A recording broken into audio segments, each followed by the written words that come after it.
Hey, it's Kevin DeWitt here. Welcome to another plugin knowledge session.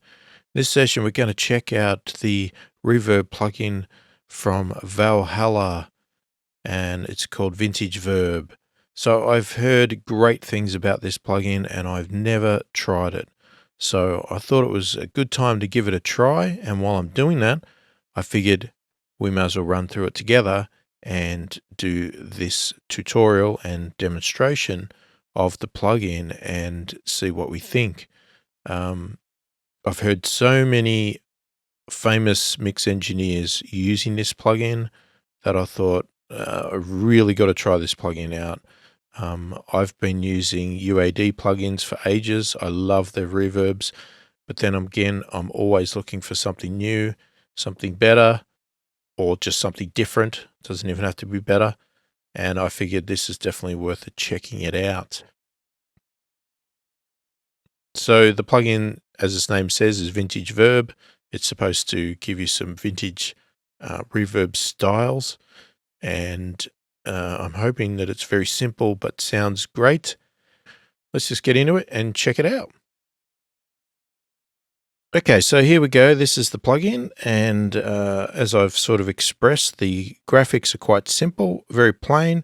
Doesn't go for that fancy look or pictures of hardware or anything like that. It's just simple graphics and does what it's supposed to do. Gives you lots of hints of what's going on and everything else. Okay, so what I've got here is I've just got a piano track which sounds like this without the reverb on it.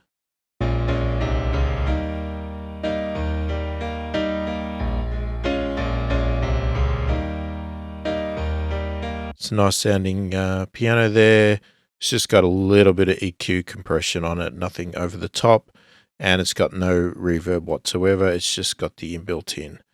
So I'm going to place this reverb directly on the track for this demonstration. Obviously, if you've watched any of my videos, I would normally put this on an effects channel and do a send to it. Because I'm just doing this on this one track, either way is fine. All I need to do is, if I had it on an effects channel, I would obviously have the mix to 100% full. In this case here, I'm going to obviously adjust that to taste, but I may put it on 100 so that you can hear the effect very dramatic and over the top, but then we'll see what we can get out of it. Now I'm running a demo version, and as it explains here, the reverb fades out every 45 seconds. So we just need to keep that in mind. Obviously, if I find that I really love this plugin, then I'll be purchasing it, but I always recommend that you demo things before you purchase. Don't just trust what everybody else loves, just because one mix engineer says he loves the plugin or she loves the plugin, doesn't mean you will. So always demo them out if you can, and then make your own decision. So if you know anything about reverbs or used them before, you'll see the interface is fairly simple. There's nothing majorly different about it. We've got a mix control here, as explained. If you put it on an effects channel, you'll have 100%. So that means that it's total reverb. And as you dial it down, that means that you're only putting in 50% of the reverb, and the rest is your original dry signal. And if you go 0, there's no reverb being applied, and it's just the dry signal. We've got a pre-delay. So what that means is that when the instrument plays, so let's say, for example, they just hit a chord, there will be a slight delay before the reverb starts with this pre-delay. If I had it to 0, there'd be none. If I had it to any other setting, and the bigger the delay, obviously. This setting is quite handy, especially for things like vocals and that, where you want the reverb. If you want a decent amount of reverb, but you don't want it to wash out the actual vocal, putting a little bit of pre-delay means that you get the dry audio signal first, and then a little bit after it, the reverb will kick in. If you have it set to 0, that means the reverb starts instantly the vocal or whatever instrument starts. So it can sort of muddy up or wash out the the original instrument. So having a little bit of pre-delay can work in that regard. We've got a big knob here, which is our decay time. So this is going to determine how long the reverb is going to take before it trails out to nothing. So obviously the longer amount of time, the bigger the reverb will seem, the bigger the room you'll get, as an example. So we've got a damping control here. So, we can look at some of these features here in the codes they talk about. So this controls the decay of high frequencies in the reverb. So how long it takes for the reverb at this frequency to dial out. Got some more settings there for decay time, multiplier for the bass. And we've got a high shelf, controls the steepness of the high frequency dampening for high frequencies there. So we'll play with these to get what sound they get. Obviously we've got a shape here. So this sets the size of the reverb or the room and the attack of the reverb decay. We've got some early diffusion. So this is sort of around like the early reflections type thing where it pretends like the walls that are closest to the instrument, how that sounds when it comes back to you. We've got early and we've got late. We've got some modulation, so we can apply some modulation to the reverb, so that'll give you that sort of wavy modulation sound.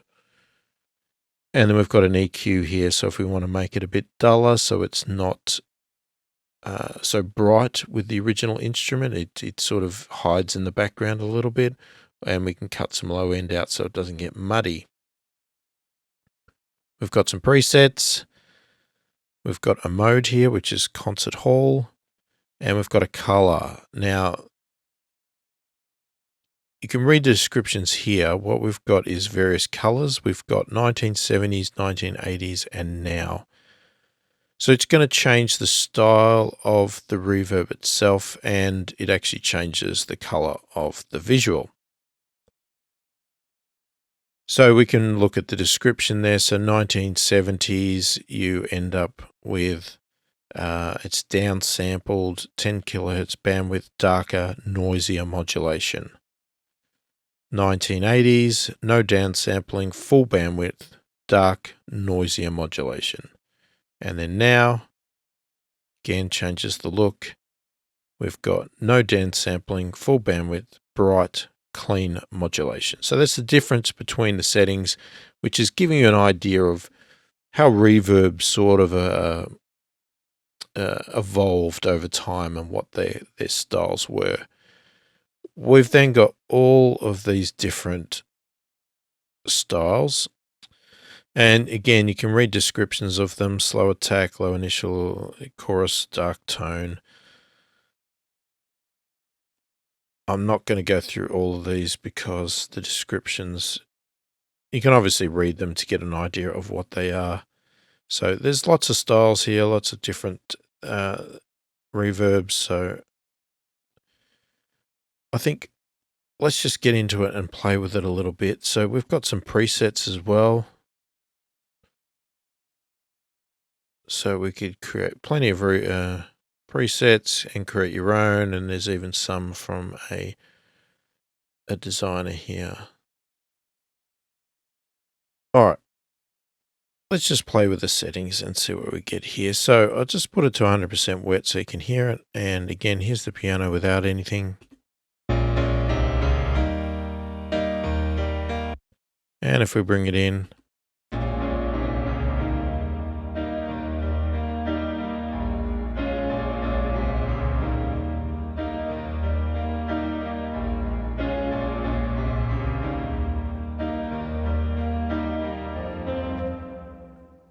so obviously that's pretty wet. We'll keep it wet at the moment. So let's play with the decay.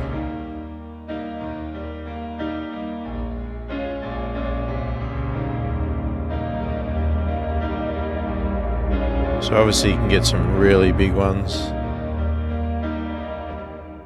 Now we've got some cuts here. So let's just wind everything down here.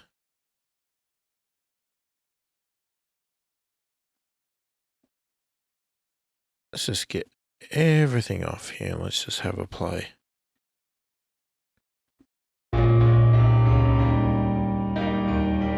Alright, so if we want to play with a high cut,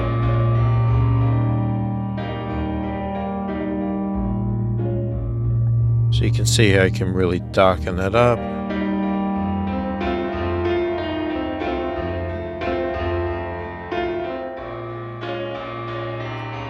Or thin it out.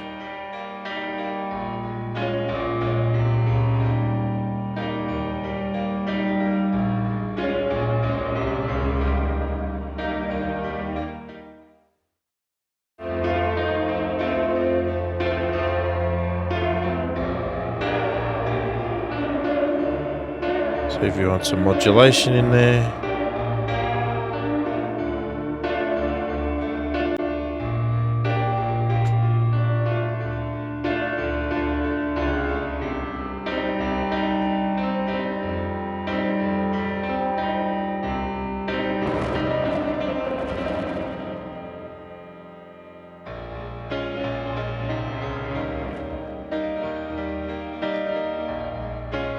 So that's our size setting there.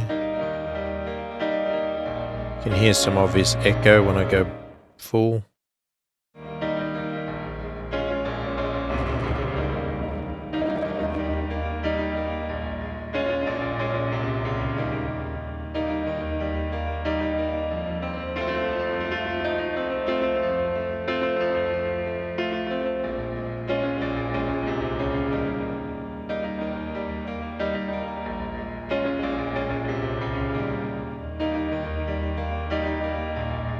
So as it describes there, you can see that the longer the attack, the more perceived distance. So you get that echo, it sounds like it's further away.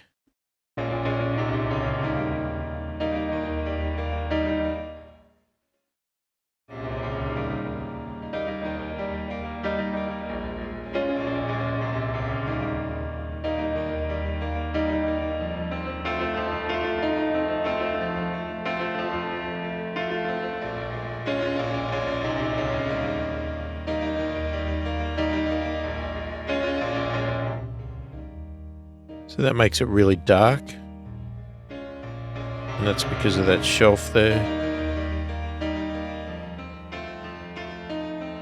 So we can set our shelf value.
So just reading the bass mult there. So this one here, it scales the reverb decay time for bass frequencies relative to the decay parameter. So I guess what we're doing is we're timesing 3.6 by this decay time for the bass frequencies, and that is related to this setting here. So this is where we're targeting. So I brought it up higher in the frequency range so that it was more obvious to hear.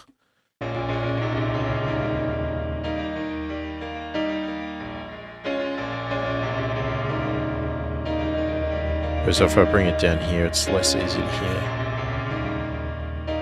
Still there.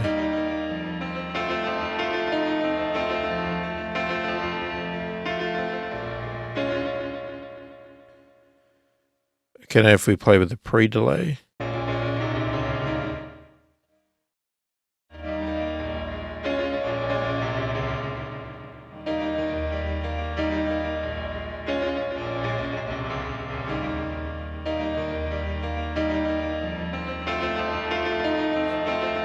Now, to really hear the pre-delay, we need to change the mix, because what's happening is it's just delaying the entire signal because it's 100% wet. We don't really hear the difference. What we hear is that it's just moved the audio away. So if we had a drum track going, it would suddenly be out of time. So let's just put that back to 0 first. Let's play with the mix. So I go to 0. That's none.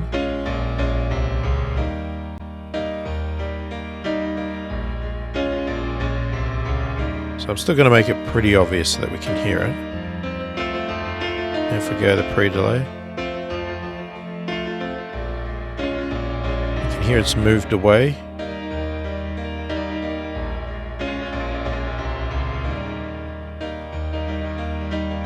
If I go really long, you get an echo.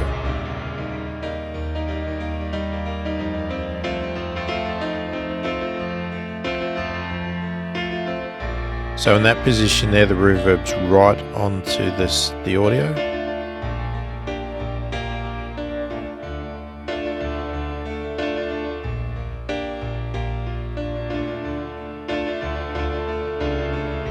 And if you just give it a little bit, it gives it a little bit of space.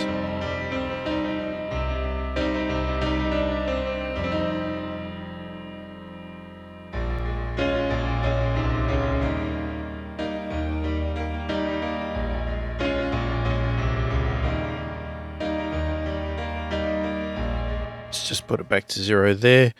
So let's make it quite big. Well, let's make it 100% wet, and let's just see if we can hear the difference between the colors.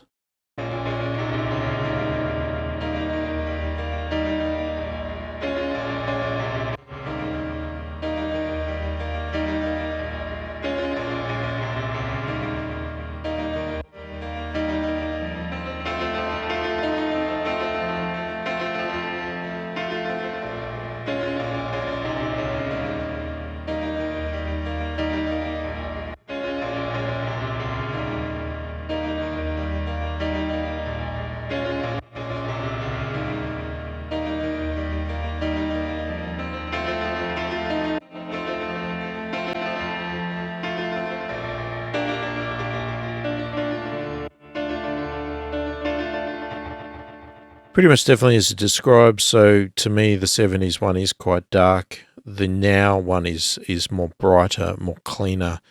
It's very crisp. And then the 80s is sort of like in between the two. And then we've got the different styles on top of that.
Well, let's have a flick through some of the presets here. So let's just go with some halls here.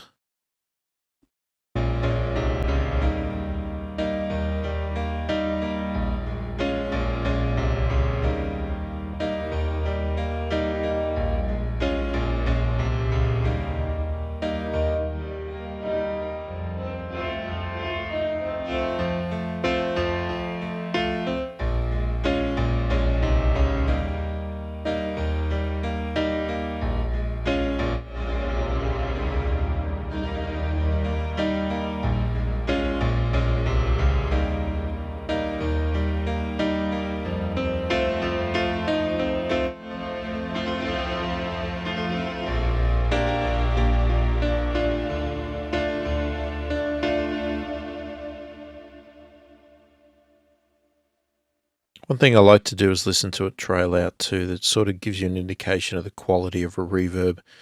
You know, how nice that tail out is at the end when you stop the audio. Let's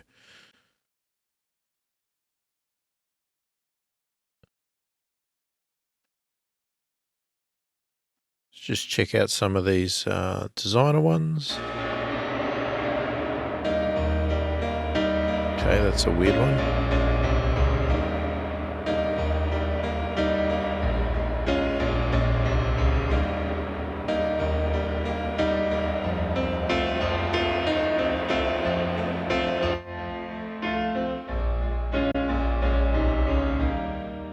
Now keep in mind that most of these are set to 100% wet, so they're designed to go onto an effects channel.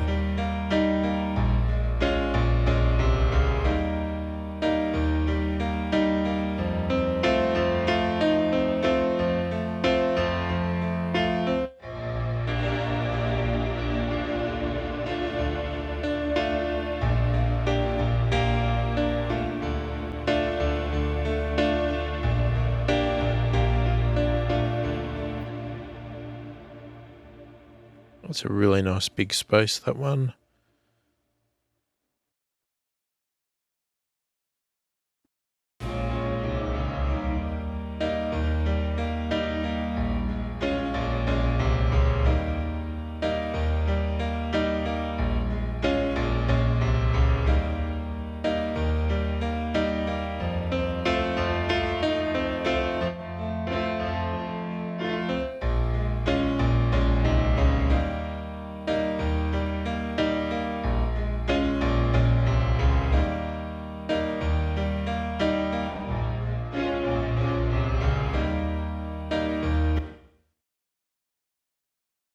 The old gated reverb trick. It's huge, but it stops instantly. That's what they mean by gated.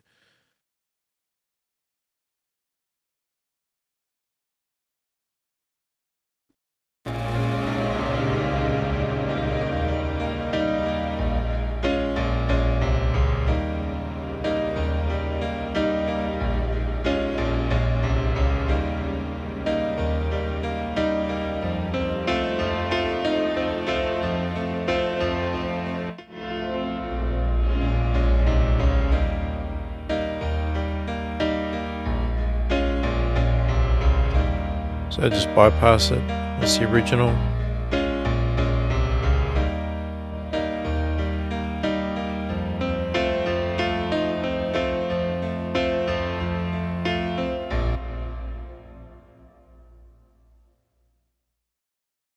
So there you go. There is the Valhalla VintageVerb. Let me know what you think in the comments. Hopefully you liked it. If you didn't, also let me know as well.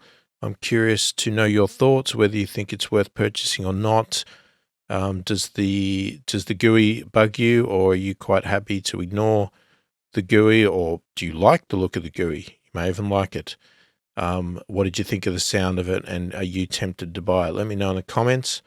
Hopefully it's been helpful. Thank you for watching, and I'll catch you in the next one.